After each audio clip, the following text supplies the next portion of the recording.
What happens when a place meant to heal the broken mind becomes a prison of the soul?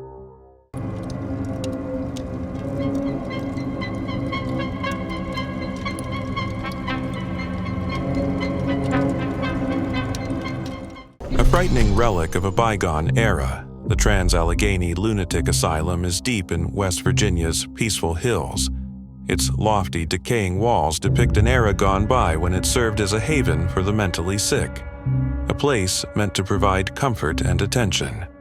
But as the years passed, hope gave way to horror, a place where suffering went unchecked and lives were engulfed by darkness. What had once been a beacon of kindness quickly turned into a cemetery for the forgotten. Even though the asylum is now deserted, its echoes can still be heard.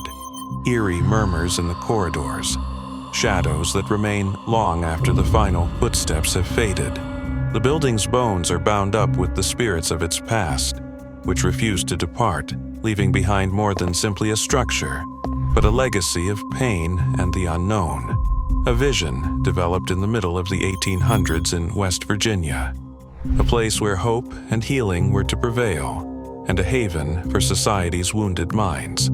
The Kirkbride Plan, an architectural masterpiece designed to give the mentally sick the best care possible, served as the basis for the creation of the Trans Allegheny Lunatic Asylum. Dr. Thomas Story Kirkbride, a physician who firmly believed in the dignity of people with mental illness, was at the heart of this ambitious project.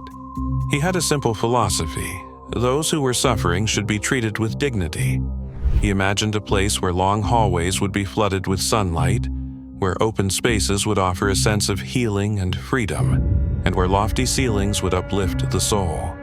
Free from the neglect that usually accompanied the treatment of the mentally ill in that era, this institution was a haven dedicated to providing the finest care possible.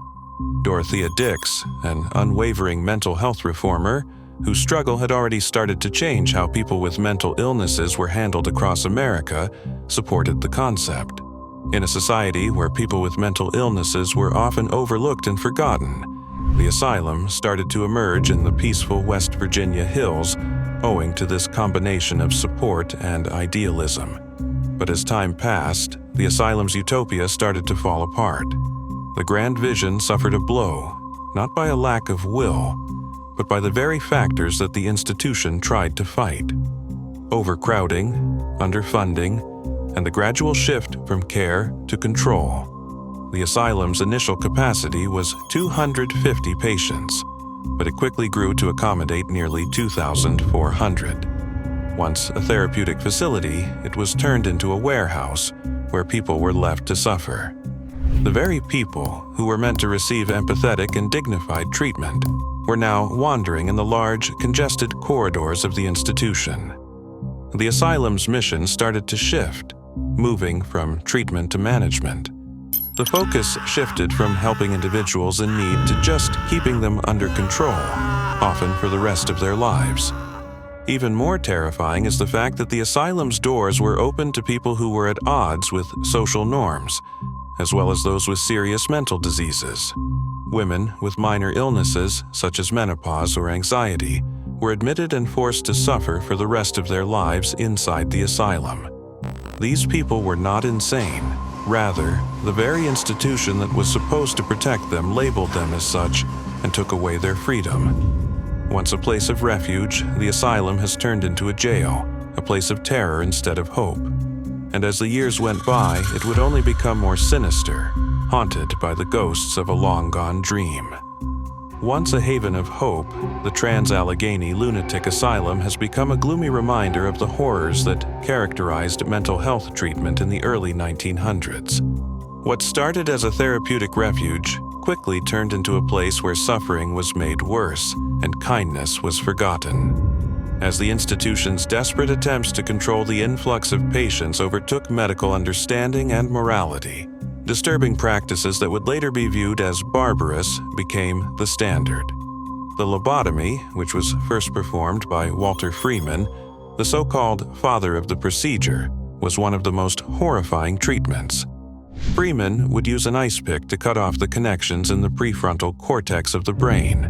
often leaving patients only shadows of who they were before, unable to move, think, or even feel without help. This was done without consent, without a shred of humanity. The patients who received these treatments were reduced to vegetables, and even before their bodies had ceased to breathe, their lives were over. A lot of them never left the asylum, living a life of suffering, confusion, and total identity loss.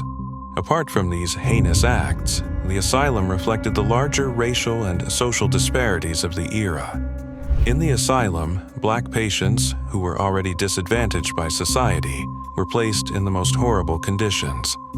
They were kept apart from white patients and kept in overcrowded, crumbling wards with little care and little empathy. Racial discrimination was a reflection of the structural injustices of the time, when people were judged based on the color of their skin rather than the quality of their character. The asylum was a place of social degradation as well as mental distress because of the gloom of these injustices. Amidst the shadows of the asylum, there were individuals whose stories were marked by tragedy. Big Jim, a violent and erratic prisoner, was imprisoned in a cage, his anger and frustration seething behind bars, a human being converted to an animal. Another patient, Ruth, was a silent cry for help as she would throw stuff in outbursts of anger. Then there was David Mason, a talented artist whose abilities were dimmed by his consuming delusions. Once vibrant and full of promise, these patients turned into tragic characters who were prisoners of their own thoughts, and the organization that claimed to be their care provider. Then there was Sloohoot, a name that echoed through the asylum's shadowy corridors. A ghost, or possibly the lingering traces of a violent spirit that had never really gone. The wicked energy that stuck with the building appeared to take shape in the form of this presence, its every move a reminder that the asylum was never truly empty, that something darker lingered just beneath the surface. Sloohoot became a part of the asylum's twisted past, representing the cruelty, isolation, and grief that had taken root within its walls, whether it was the restless spirit of a patient or something far darker. The haunting calm that fell upon the Trans Allegheny Lunatic Asylum when it shut down its doors in 1994 appeared to be the end of its traumatic history. Even so, there was a restless presence in the shadows throughout the abandoned halls. It seems that the ghosts of people who had endured sufferings inside the asylum were not willing to leave. The number of paranormal sightings increased over time as ghost hunters and curious people flocked to the decaying building to look for signs of the afterlife. Thermal cameras, spirit boxes, and EMF meters were often used as investigations into the asylum's unsettling practices went on, and the results were terrifying. Whispers echoed in empty rooms, objects moved on their own, and shadows moved where no one stood. The building was no longer merely a historical landmark. It was now a paranormal hotspot where the line separating the living from the dead appeared to be incredibly thin. Some ghosts were more notable than others among the numerous ones rumored to haunt the asylum. One such presence was Lily, a little girl whose soul was said to roam the corridors. Lily was born and passed away in the asylum. Her tale was one of sorrow and grief. It was reported that she played with abandoned toys, her playfulness and laughter echoing throughout the asylum's chambers. Nurse Elizabeth was another ghostly presence that seemed to linger around the hospital wards with a feeling of compassion that had been lost to time. Then there was James, an afflicted soul whose guilt and rage trapped him in an eternal struggle, unable to find peace. Big Jim's and Sloohoot's ghosts were still there, but they were seen now as energies rather than actual physical forms. The violent force of Big Jim, locked in a cage, still lingered in the atmosphere, while the wicked presence of Sloohoot continued to haunt the asylum's darker corners, an echo of the pain and suffering that had once been. Then there were the strange creatures known as the Creepers of Ward R, which were inhuman beings that crawled along ceilings and walls and chilled the bones of everyone who came into contact with them. Both staff and ghost hunters reported these experiences, which only added to the building's spooky image and proved that, despite its closure, the facility was anything but abandoned. Once a site of misery and torture, the Trans Allegheny Lunatic Asylum closed its doors in 1994, bringing an end to a period of cruelty and negligence. But despite the building's evacuation, its legacy persisted, and the haunting memories of its history were never completely forgotten. As a monument to the lost souls it once held, the asylum now serves as an unsettling reminder of history's darker periods. It is now privately held and has been turned into a popular tourist destination that attracts people from all over the world. At night, a different type of audience arrives: ghost hunters, eager to solve the paranormal mysteries buried within the asylum's walls. During the day, historical tours lead visitors through its gloomy hallways, telling stories of its turbulent past. It is impossible to overlook the moral dilemmas raised by the asylum's transition from a horrifying sight to a subject of curiosity. As tourists swarm to investigate the building's dark history, it begs the question, should the patient's suffering be turned into a show? There is a terrifying conflict between the public's obsession with the paranormal and the respect that should be shown to individuals who have lived in the asylum. There is a thin, morally questionable line between honoring the past of a traumatic institution and taking advantage of the anguish experienced by its previous inmates. In its maintenance, the asylum stands as both a reminder of a tragic history and a modern-day attraction.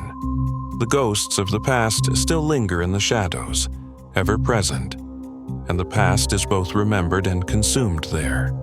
It serves as a reminder that the past, no matter how strange, can never be completely forgotten. The echoes of cries continue to resonate within the asylum's walls, serving as a constant, unsettling reminder of the past. A once healing space has been turned into a haunted hall, where mysteries from the past seep into the present. Perhaps the asylum never truly emptied. It simply changed forms, becoming a space where history and spirit connect forever. That was all for today.